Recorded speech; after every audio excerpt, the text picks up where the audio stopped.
ሰላም ሰላም፣ ውድና የተከበራችሁ አድማጭ ተመልካቾች፣ የቤተሰቦች ጓደኞች፣ በሀገር ውስጥም በሀገር ውጭም ያላችሁ ሰላማችሁ እንደምድራሹ እንደ ሰማይ ኮከብ ተረፍ ይበል። እንግዲህ ጠፍቻለሁ፣ በጣም ይቅርታ ይደረግልኝ።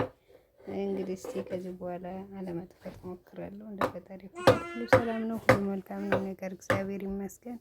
እንግዲህ ዛሬ ይዤላችሁ የመጣሁት ስለ ሩታና ስለ ሄርሜላ ወይም ስለ ዳኒና ስለ ሩታ ነው።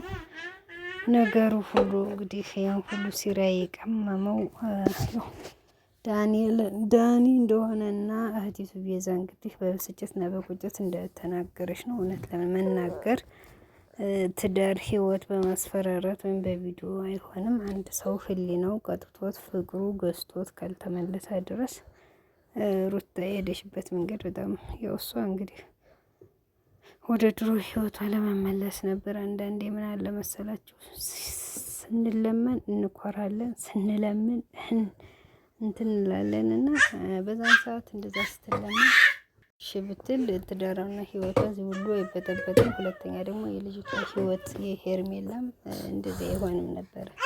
አሁን እልህ ነው። ሄርሜላ እንዴት አብረሽን ይዛው ትሄዳለች ትኖራለች በማለት እንግዲህ እልህ ውስጥ ገብቶ እኔ የሚባባሉ ምን አለች ቤዛ፣ ምን ወንድ አልጠፋም ተውት። በእውነት አንዳንዴ በጣም ያሳፍራል ሴት ልጅ በመሆንና ያው እንግዲህ ሁለቱም እንግዲህ ያው ውጊያ ላይ ናቸው።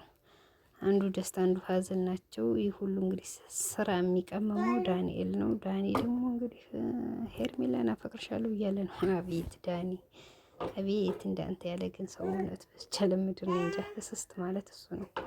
ይህ ቢያንስ እንኳን እንደ ወንድ ልጅ ቆፍጠና አትልም እንዲህ ከዛም ከዚህ እንደ ሴት አንዳንድ ጅል ሴት እንትን አለና ወድነው ድሚሉ ሰው እንደዛ ነው የሆነብህ። ማርያምን ወንድነትን ትተህ ወደ ሴትነት ነው መሰለኝ የተቀየረው።